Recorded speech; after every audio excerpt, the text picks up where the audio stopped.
Hello दोस्तों, आज हम आपको महाशिवरात्रि व्रत कथा सुनाएंगे। दोस्तों, इस दिन भगवान की श्रद्धा पूर्वक पूजा करने, शिवलिंग का दर्शन करने और व्रत रखने से व्यक्ति के जीवन की हर बाधा दूर होती है। साथ ही घर में सुख शांति और खुशहाली आती है। भोलेनाथ की पूजा अर्चना करने से घर परिवार पर सुख समृद्धि बनी रहती है। अन्य देवता भी खुश होते हैं और सफलता के राह में आने वाली मुश्किलें आने से पहले ही दूर हो जाती है।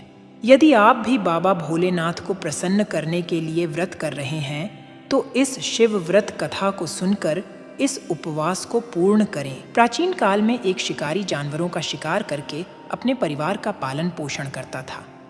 एक दिन वह जंगल में शिकार के लिए निकला, लेकिन दिन भर भाग दौड़ करने पर भी उसे कोई शिकार नहीं मिला। वह भूख प्यास से व्याकुल होने लगा। शिकार की बाट निहारता निहारता वह एक तालाब के किनारे बेल पत्थर के वृक्ष पर जा पहुंचा। बेल पत्थर के वृक्ष के नीचे शिवलिंग था, जो वृक्ष की पत्तियों से ढका हुआ था। शिकारी को इस बात का पता नहीं था। वृक्ष पर बैठने के स्थान के लिए उसने जो टहनियां तोड़ी, वे संयोग से शिवलिंग पर जा गिरी। शिकार की राह देखता देखता वह बेल पत्थर के वृक्ष से पत्ते तोड़ तोड़ कर शिवलिंग पर अर्पित करता गया। दिन भर भूखे प्यासे शिकारी का व्रत भी हो गया और शिवलिंग पर बेलपत्र भी चढ़ गए। इस तरह वह अनजाने में किए गए पुण्य का भागी बन गया। रात्रि का एक पहर बीत जाने पर एक गर्भिणी हिरण तालाब पर पानी पीने आई। शिकारी ने धनुष पर तीर चढ़ाकर ज्यों ही प्रत्यंचा खींची, हिरण बोली, शिकारी, मुझे मत मारो, मैं गर्भिणी हूँ। शीघ्र ही अपनी संतान को जन्म दूंगी। तुम एक साथ दो जीवों की हत्या करोगे, जो ठीक नहीं है। मैं अपने बच्चे को जन्म देकर शीघ्र ही तुम्हारे पास वापस आ जाऊंगी, तब तुम मुझे मार लेना। शिकारी को हिरणी सच्ची लगी। उसने तुरंत प्रत्यंचा ढीली कर दी और हिरण झाड़ियों में लुप्त हो गई। कुछ समय बाद एक और हिरण उधर से निकली। शिकारी बहुत खुश हुआ कि अब तो शिकार मिल गया। पास आने पर उसने धनुष पर बाण चढ़ाया। हिरण ने विनम्रता पूर्वक निवेदन किया, हे शिकारी, मैं थोड़ी देर पहले ही रथु से निवृत्त हुई हूँ। कामातुर विरहिणी हूँ, अपने प्रिय की खोज में भटक रही हूँ। मैं अपने पति से मिलकर शीघ्र ही तुम्हारे पास आ जाऊंगी। शिकारी ने उसे भी जाने दिया। 2 बार अपने शिकार को उसने स्वयं खो दिया। उसका माथा ठनका। वह चिंता में पड़ गया। रात्रि का आखिरी पहर बीत रहा था। तभी एक अन्य हिरण अपने बच्चों के साथ उधर से निकली। शिकारी के लिए यह अच्छा अवसर था। उसने धनुष पर तीर चढ़ाने में देर न लगाई। वह तीर छोड़ने ही वाला था कि हिरण बोली, हे शिकारी, मैं इन बच्चों को पिता के हवाले करके लौट आऊंगी। इस समय मुझे मत मार। शिकारी हंसा और बोला, सामने आए शिकार को छोड़ दूं? मैं ऐसा मूर्ख नहीं। इससे पहले मैं 2 बार अपना शिकार खो चुका हूं। मेरे बच्चे भूख प्यास से तड़प रहे होंगे। उत्तर में हिरण ने फिर कहा, जैसे तुम्हें अपने बच्चों की ममता सता रही है, ठीक वैसे ही मुझे भी अपने बच्चों की चिंता है। इसलिए सिर्फ बच्चों के नाम पर मैं थोड़ी देर के लिए जीवन दान मांग रही हूँ।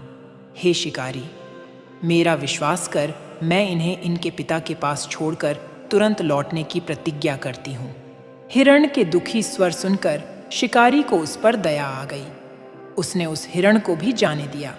शिकार के अभाव में बेलपत्थर के वृक्ष पर बैठा शिकारी पत्ते तोड़ तोड़ कर नीचे फेंकता जा रहा था। पौ फटने को हुई तो एक हष्टपुष्ट हिरण उसी रास्ते पर आया। शिकारी ने सोच लिया कि इसका शिकार वह अवश्य करेगा। शिकारी की तनी हुई धनुष देखकर हिरण विनीत स्वर में बोला, हे शिकारी भाई, यदि तुमने मुझसे पहले आने वाली 3 हिरणियों तथा छोटे छोटे बच्चों को मार डाला है तो मुझे भी मारने में विलंब न करो, ताकि उनके वियोग में मुझे एक क्षण भी दुख न सहना पड़े। मैं उन हिरणियों का पति हूँ। यदि तुमने उन्हें जीवन दान दिया है तो मुझे भी कुछ क्षण जीवन दान देने की कृपा करो। मैं उनसे मिलकर तुम्हारे सामने उपस्थित हो जाऊंगा। हिरण की बात सुनते ही शिकारी के सामने पूरी रात का घटना चक्र घूम गया। उसने सारी कथा हिरण को सुना दी। तब हिरण ने कहा, मेरी 3 पत्नियां जिस प्रकार प्रतिज्ञाबद्ध होकर गई हैं, मेरी मृत्यु से अपने धर्म का पालन नहीं कर पाएंगी। अतः जैसे तुमने उन्हें विश्वास पात्र मानकर छोड़ा है, वैसे ही मुझे भी जाने दो। मैं उन सब के साथ तुम्हारे सामने शीघ्र ही उपस्थित होता हूँ। उपवास, रात्रि जागरण तथा शिवलिंग पर बेलपत्थर चढ़ाने से शिकारी का हिंसक हृदय निर्मल हो गया था। उसमें भगवत शक्ति का वास हो गया था। धनुष तथा बाण उसके हाथ से सहज ही छूट गए। भगवान शिव की अनुकंपा से उसका हिंसक हृदय कारुणिक भावों से भर गया। वह अपने अतीत के कर्मों को याद करके पश्चाताप की ज्वाला में जलने लगा।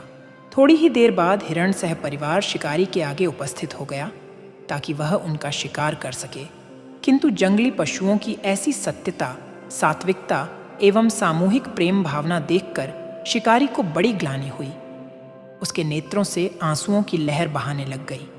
उस हिरण परिवार को न मारकर शिकारी ने अपने कठोर हृदय को जीव हिंसा से हटाकर सदा के लिए कोमल एवं दयालु बना लिया।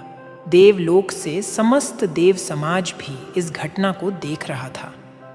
घटना की परिणति होते ही देवी देवताओं ने पुष्प वर्षा की। तब शिकारी तथा हिरण परिवार मोक्ष को प्राप्त हुए। यदि आपको यह व्रत कथा पसंद आई हो तो कृपया हमारे चैनल को सब्सक्राइब करें और बेल आइकन दबाना न भूलें ताकि आप हमारी और भी प्रेरणादायक कहानियाँ और कथाएं समय समय पर सुन सकें। धन्यवाद।